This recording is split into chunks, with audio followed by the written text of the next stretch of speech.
Diego García was a man forged in the grease and sweat of San Juan de Dios, a working-class neighborhood in Guadalajara where life pulsed with the same intensity as a derby match at Akron Stadium.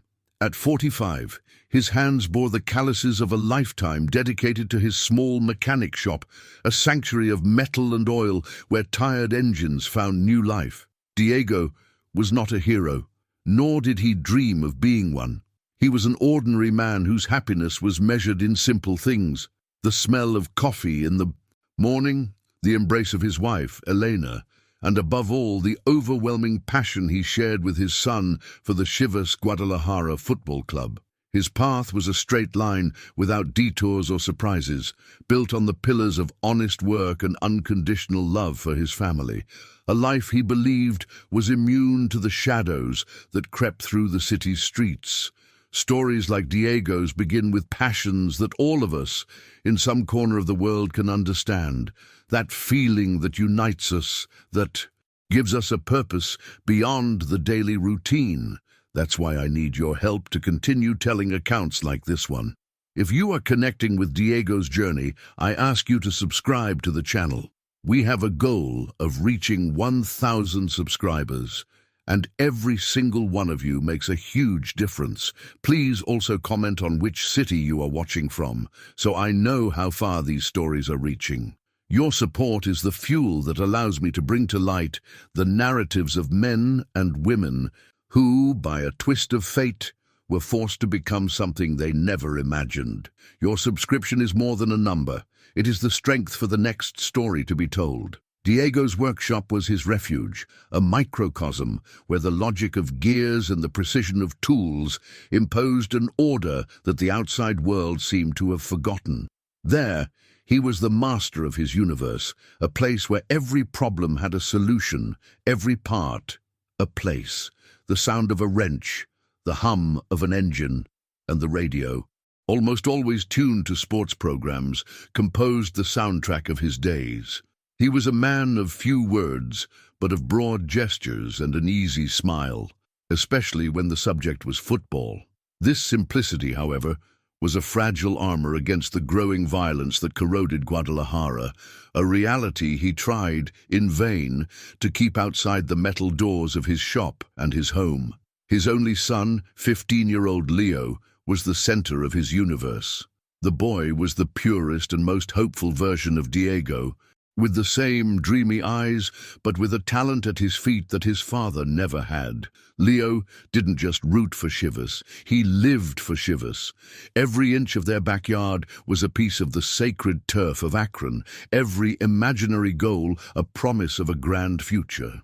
Diego saw in his son the personification of all his unfulfilled dreams, a boy destined to fly higher than he ever dared. The bond between them was forged in the concrete of the stands, in the shouts of goal, and in silent, mutual admiration, a connection that transcended blood and deepened in the soul. Match day Sundays were sacred. The ritual began early, with the preparation of snacks, the choosing of the jerseys, and the growing anxiety that took over the house. For Diego and Leo, the walk to the stadium was a pilgrimage. The sea of red and white shirts, the sound of chants echoing through the streets, all of it was part of a liturgy that transported them to another world, a place where life's difficulties dissolved in the collective energy of the crowd. Inside Akron Stadium, side by side, they were not just father and son. They were two devotees, sharing the same faith, the same hope. It was there, amidst thousands of strangers united by the same love, that Diego felt life in its fullness, watching the sparkle in Leo's eyes with every play. The CHIVAS jersey that Leo wore to every game was more than a uniform. It was a relic. It was a birthday gift from Diego, bought with money saved from long hours of overtime. For Leo, wearing it was like putting on a superhero's skin. The fabric carried the stains of past celebrations, the smell of grass, and the memory of every goal celebration hug exchanged with his father. For Diego, seeing his son in that sacred mantle was a constant reminder of his purpose, to work hard so that Leo could pursue his dream of one day wearing that same jersey professionally. That piece of red and white cloth was the most powerful symbol of their love, a tangible link that united the past, present and future of the García family. Elena, his wife, was the serene counterpoint in that passion-driven household. She loved the joy that football brought to her men, but her feet were firmly planted in reality. While Diego and Leo dreamed of goals and glory, Elena worried about the bills to pay, the growing violence in the neighborhood, and the uncertain future of a city that seemed increasingly dangerous. She was the family's safe harbor, the voice of reason that often tried to warn Diego about the dangers outside. There was a silent tension in her gaze, a fear she did not verbalize so as not to spoil their happiness, but which was always present, like a dark cloud on the horizon of a sunny day. At that point in his life, Diego García considered himself a happy man, perhaps even a blessed one. He had a job he liked, a wife he loved, and a son who was his greatest pride. His existence was a predictable script, and he liked it that way.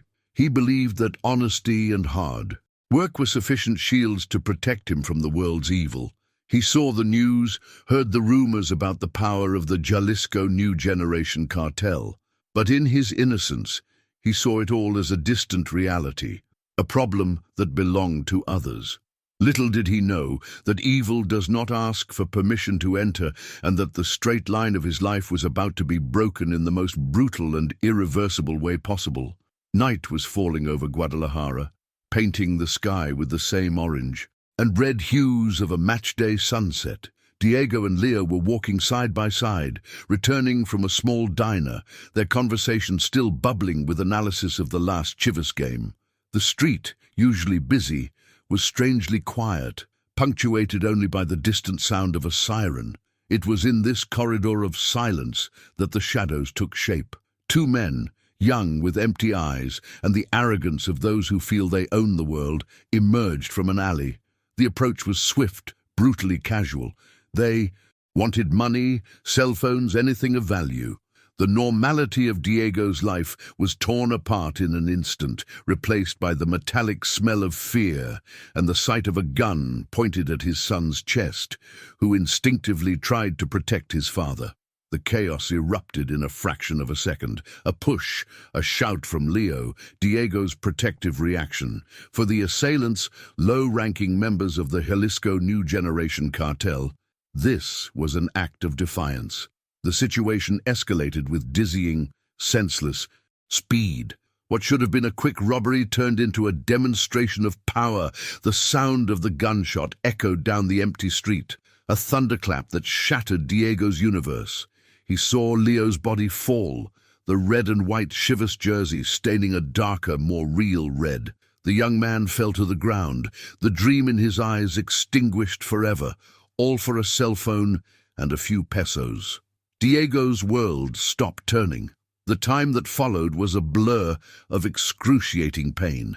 Diego knelt beside his son, the cold asphalt under his knees, the warmth of Leo's blood on his hands. He didn't hear the assailants flee, didn't feel the night's chill, didn't see the lights that began to turn on in neighboring windows. There was only the deafening silence of loss. He held Leo's lifeless body, rocking him gently, as if he could cradle him back to life. The tears streaming down his face were not of sadness, but of an agony so deep it seemed to burn his very soul. That moment, on that dark street, did not just mark the death of his son, it marked the end of the man Diego García used to be. The arrival of the police was a spectacle of protocol-driven indifference. The flashing lights of the patrol cars, the yellow tape cordoning off the scene, the cold, repetitive questions. Detective Morales, a man with shoulders slumped by the weight of seeing this scene repeat itself night after night, showed a brief flicker of compassion, but he was just a cog in a broken machine. The weeks dragged on in a dense, suffocating grief. Elena took refuge in her faith, while Diego sank into a sepulchral silence. No news, no arrests, no suspects. Leo's death became just another number in the city's statistics. The inaction of the authorities was salt in an open wound, the brutal confirmation that, to the system, his son did not matter. It was in the solitude of his workshop, surrounded by the tools that once built and repaired, that Diego's pain finally found a new purpose. Grief gave way to a cold, calculating fury, a dark flame that consumed his entire being. He looked at a photo of Leo, smiling in his Chivas jersey, and the promise he had made to himself to give his son a better future echoed in his mind. Justice would not come from the outside. If the system could not or would not punish the monsters who took his son's life, he would do it himself. That night, under the dim light of a single bulb, Diego García made a decision. He was no longer a grieving father. He was a hunter. He would find every person responsible and make them pay, one by one. Diego García's workshop ceased to be a place of repair and became a war room. Engine blueprints were replaced by maps of neighborhoods crossed out in red, and the sound of tools fixing cars gave way to the tense silence of a man studying his enemies. By day, he was the same old mechanic, serving his customers with a tired smile, but his ears were always alert, catching fragments of conversations, names, and places whispered by. Men who never imagined the grieving father was a predator listening to his prey. He learned that his pain had made him invisible, and he used that invisibility as his greatest asset, moving through the cracks of an underworld that never knew he was there, gathering information that would be the foundation of his revenge. His first target was a corner drug dealer known as El Flaco, one of the men he had seared into his memory on that fateful night. The hunt was driven by pure hatred, a storm of emotions that clouded his judgment. The plan, if it could be called that, was rudimentary. He followed El Flaco for 2 nights, his heart hammering against his ribs, his hands sweating around a heavy pipe wrench. There was no strategy, only the visceral need to make the first one bleed. He cornered him in a damp, fetid alley, the same kind of setting where his son's life had ended. The confrontation was a reflection of his inner state, a whirlwind of uncontrolled fury and paralyzing fear. The elimination was anything but clean. It was a desperate, ugly, and brutal fight. Diego was stronger, fueled by a pain that made him a force of nature, but he had no experience. El Flaco fought back, screamed, and for a terrifying moment, Diego thought he would fail. But the image of Leo in his arms flooded his mind, and the strength that came from that memory was decisive. The sound of metal on bone was a sickening, dry thud that would haunt him forever. When it was over, he was panting, covered in blood and vomit. The reality of what he had done hit him with the force of a punch. He felt no justice, only a cold emptiness, and the terrible awareness that he had crossed a line from which he could never return. Returning home in the dead of night, he felt like a stranger in his own house. Every creak of the floorboards sounded like an accusation. He spent almost an hour in the shower, scrubbing his skin raw, as if he could wash away the stain he felt on his soul. But the smell of blood seemed ingrained in his nostrils. Elena woke up and found him in the kitchen, pale and trembling. She saw the darkness in his eyes, an abyss that wasn't there before. "Where were you, Diego?" she asked, her voice laden with fearful suspicion. He couldn't answer. The silence that fell between them was heavier than any wall, the first brick in the construction of a barrier that would irrevocably separate them. Detective Morales was called to the crime scene in the alley. He observed the body of El Flaco, a known criminal, but the scene didn't fit a cartel hit. The violence was excessive, personal.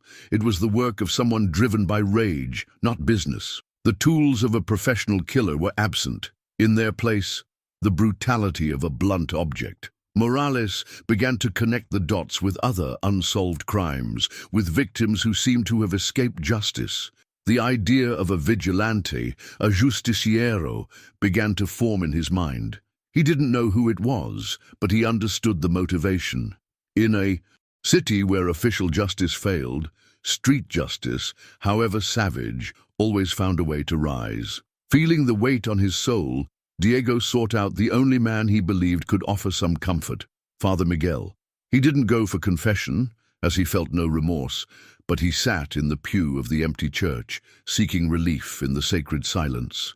The priest found him there, a haunted figure in the gloom. Diego asked hypothetical questions about sin, about divine justice, and about how far a man can go to protect those he loves. Father Miguel, with his wisdom from years of listening to the torments of the human soul, saw through the facade. He sensed the storm inside Diego and advised him not to let the pain turn him into a monster equal to those he hated. It was a plea for his humanity, one that Diego knew he could no longer heed. The first kill taught him a brutal lesson. Rage was fuel, but precision was the weapon.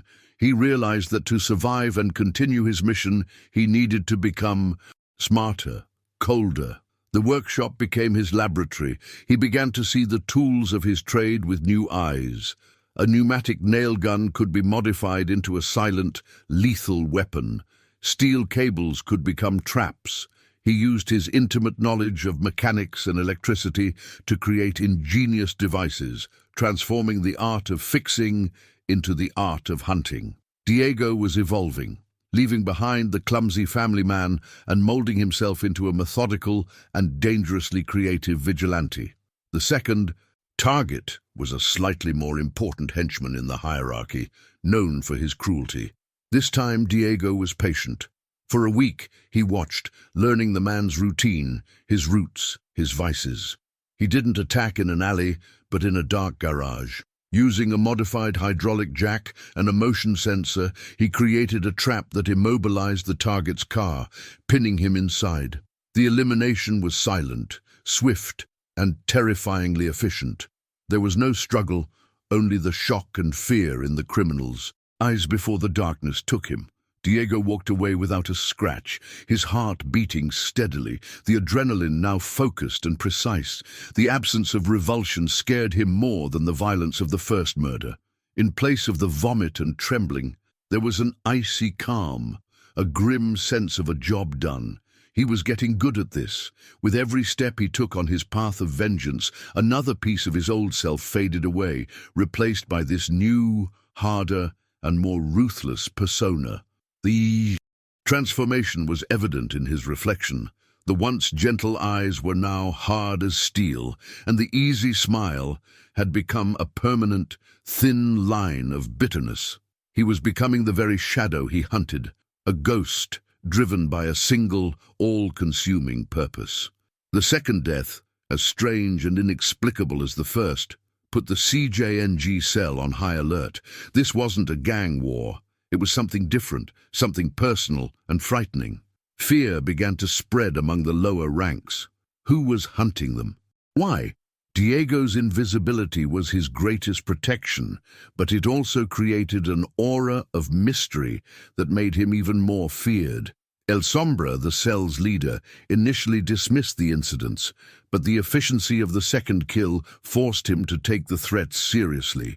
He ordered his men to find the person responsible, unaware that the hunter was a man he didn't even remember destroying.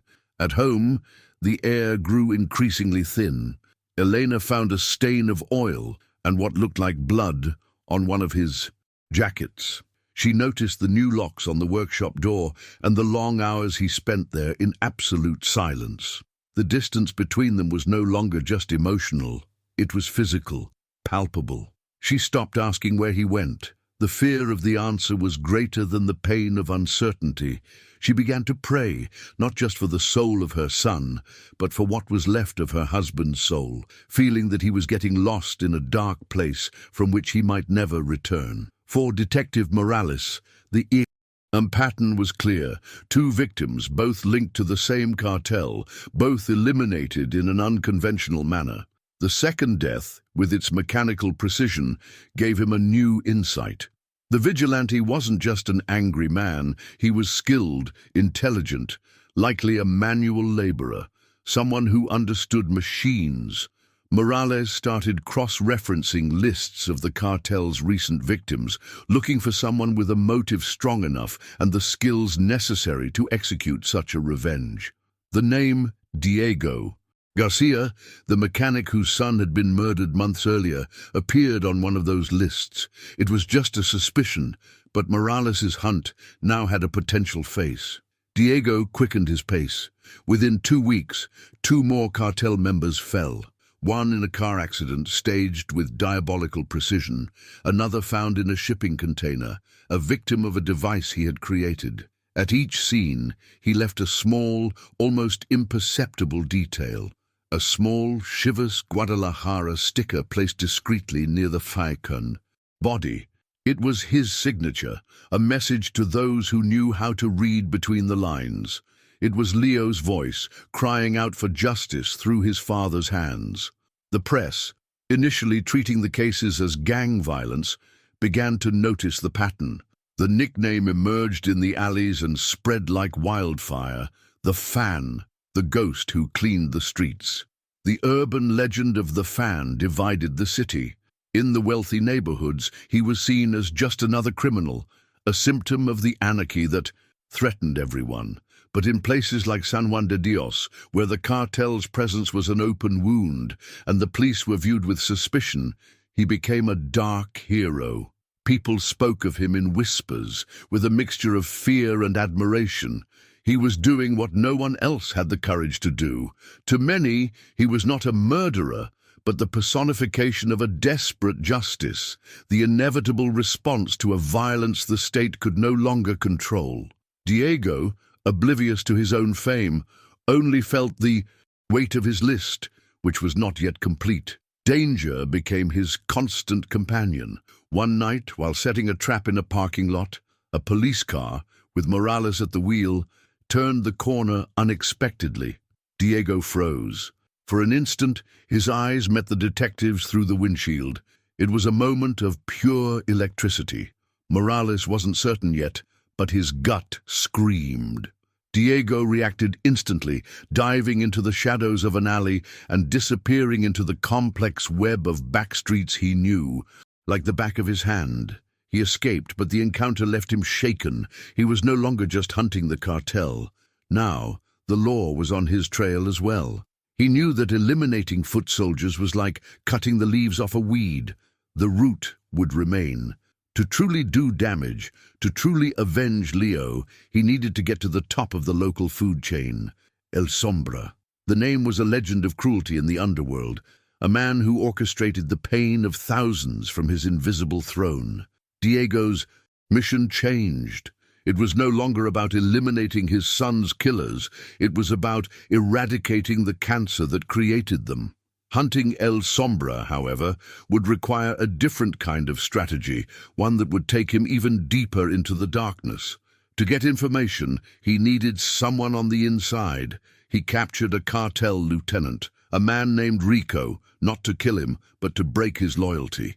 He took him to the basement of an abandoned building, and there, Diego confronted the ugliest part of himself. There was no gratuitous physical violence, but a methodical psychological torture. He used the knowledge he had of Rico's family, their routines, their fears.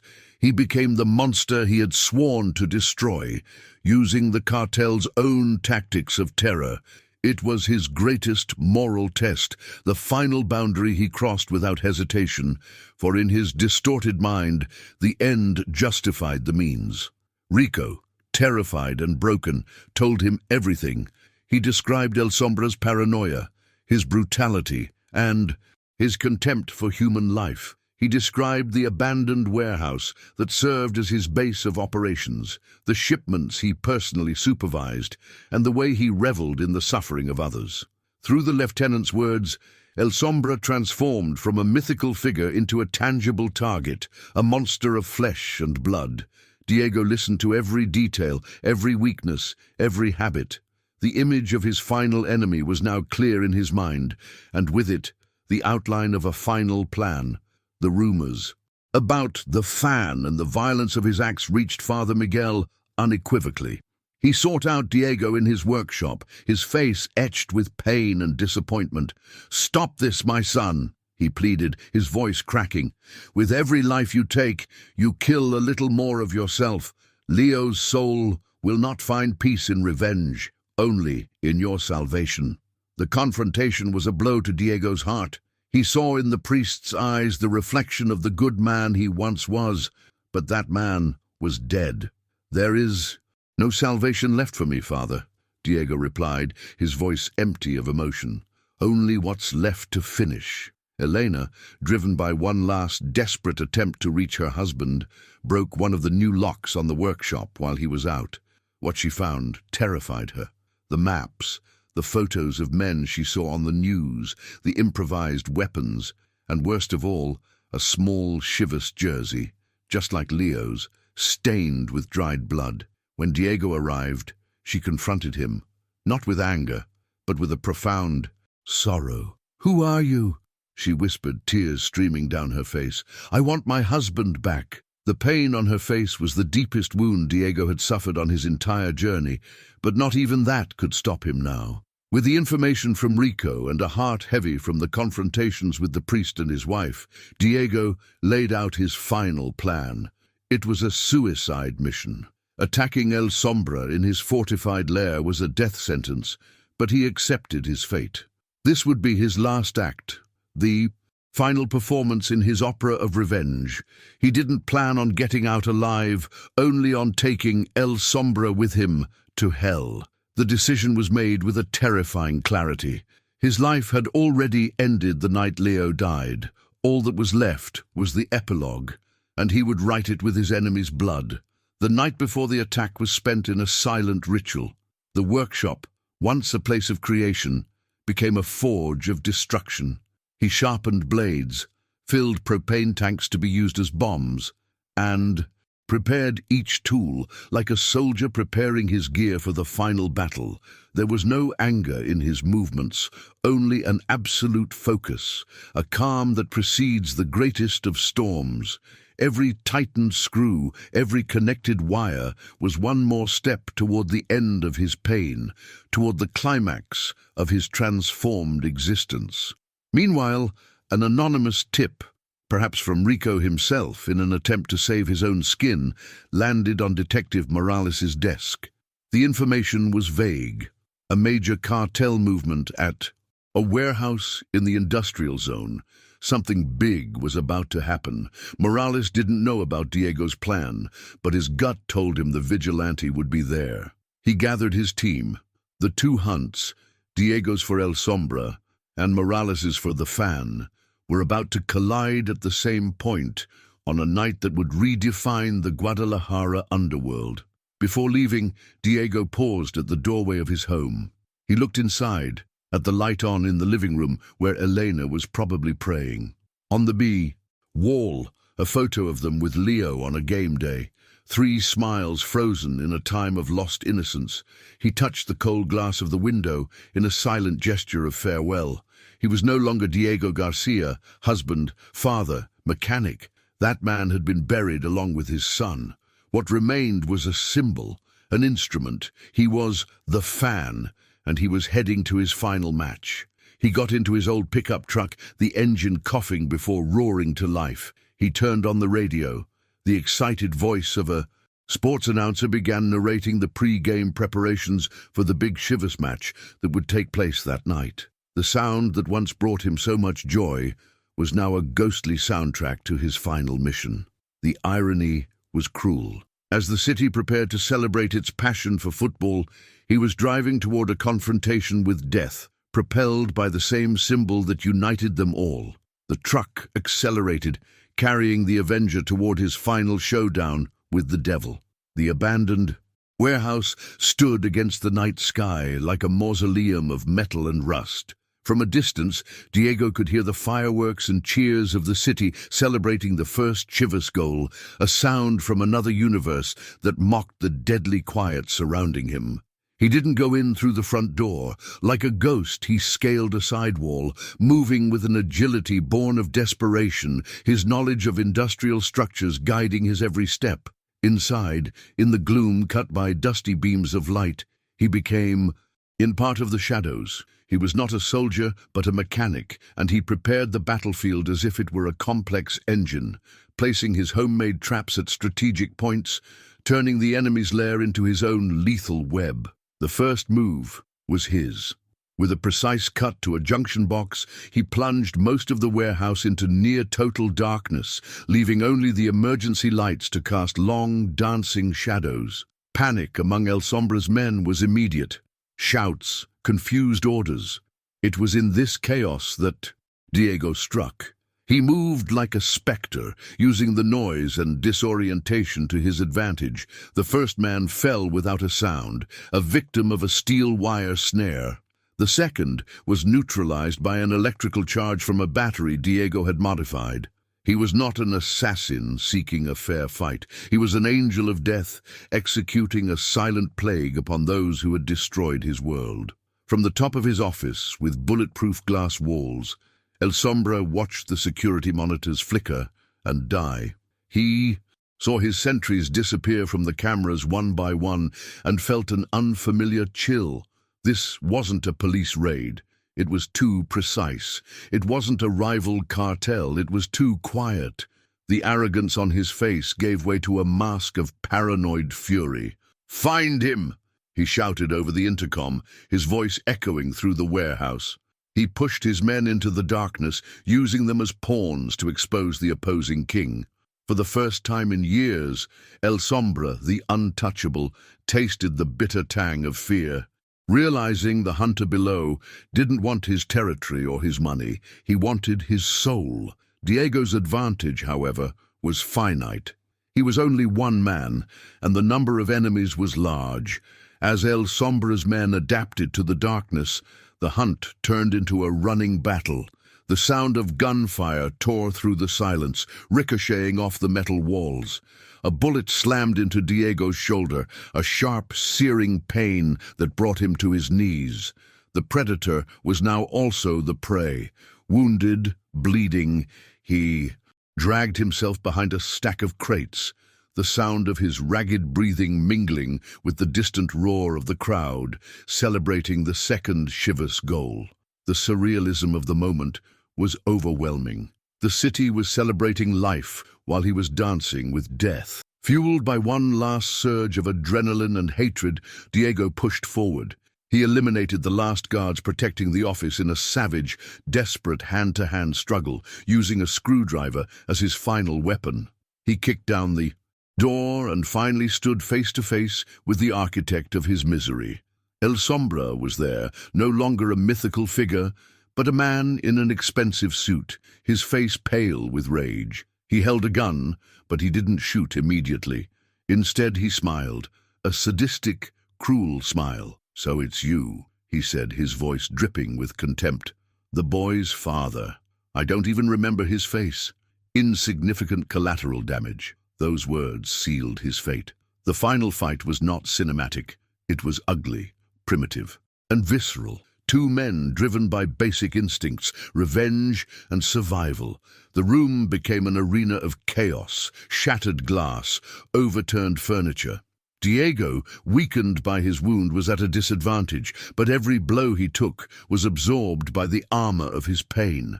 The image of Leo's body on the asphalt was an inexhaustible fuel. He wasn't fighting for his life, for he already considered it lost.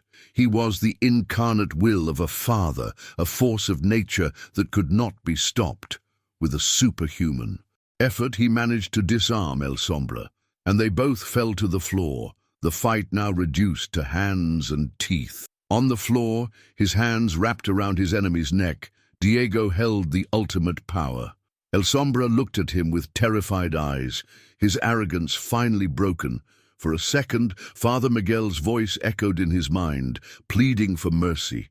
But then he saw Leo's smiling face, the CHIVAS jersey, the stolen future. The choice was made. There would be no mercy. With a terrifying calm, he ended El Sombra's life, not with the passion of rage, but with the cold emptiness of the justice he himself had forged. At the exact instant his enemy's last breath escaped, A final roar of fireworks and cheers swept the city, announcing the Chivas victory. In the deafening silence of the office, Diego stood up. He had won, but he felt nothing but the crushing weight of his journey. With the sound of sirens approaching like howling wolves, Diego dragged himself out of the slaughterhouse he had created. Every step was agony, the blood from his shoulder leaving a dark trail on the dusty floor. There was no glory in his victory, only the taste of ash in his mouth and an exhaustion that seemed to come from his very soul. He reached his old pickup truck, the engine sputtering like a final breath before coming to life. As the first patrol cars blocked the main entrance to the complex, he escaped through a forgotten service exit, disappearing into the nocturnal veins of Guadalajara. He was not a conqueror retreating from the battlefield, but a ghost dissolving into the mist, leaving behind nothing but death and the echo of a terrible revenge. Detective Morales stormed the warehouse and found a war zone. Bodies scattered, the smell of gunpowder in the air, and in the shattered glass office, the corpse of the infamous El Sombra. Near the body, Morales found what he expected, a small Chivas sticker on the leg of the desk. The hunt was over. Officially, the vigilante case would remain open, but in his heart, Morales felt that a dark chapter for the city had closed. El Sombra's death left a power vacuum that plunged the CJNG into internal chaos, weakening its grip on the neighborhoods for months. Official justice had not been served, but a form of justice, primitive and brutal, had rebalanced the scales that night. Diego García never returned home. Elena waited, oscillating between hope and dread, until she found a letter under her pillow. It was just a few words in the trembling handwriting of a man who no longer existed. He asked for forgiveness, not for his actions, but for no longer being able to be the man she deserved. Elena wept, not only for her dead son, but for the husband that grief had turned into a stranger and who was now lost forever. Her life moved on, marked by a double absence, finding in her faith and the memory of happier days the strength to endure a grief that would never end. In the neighborhood church, Father Miguel continued to light 2 candles, one for the soul of an innocent boy and another for that of a tormented father. The man vanished, but the legend of the fan was born in his place. He became a story told in low voices in bars and alleys, a specter that haunted the Guadalajara underworld. To criminals, he was a dark warning that certain actions have consequences the law cannot foresee. To ordinary people, he was a tragic symbol of the failure of justice, a reminder of what a good man is capable of when he loses everything he loves. No one ever knew if he died from his wounds or if he continued his lonely war in the shadows. He achieved his revenge, but condemned himself to a life of exile, proving that the price for looking into the abyss is sometimes becoming part of it. Stories like Diego's force us to confront uncomfortable truths about human nature, about grief, and about the fine line between justice and revenge. His journey ends here, not with answers, but with a profound silence that invites reflection. I am immensely grateful that you have stayed with me until the end of this heavy and complex account. If the story of the fan resonated with you in some way, I ask, once more, that you subscribe to the channel and leave your comment. It is your support that gives me the strength and motivation to continue being a storyteller, to give a voice to those who, like Diego, were pushed into the darkness. Thank you very much.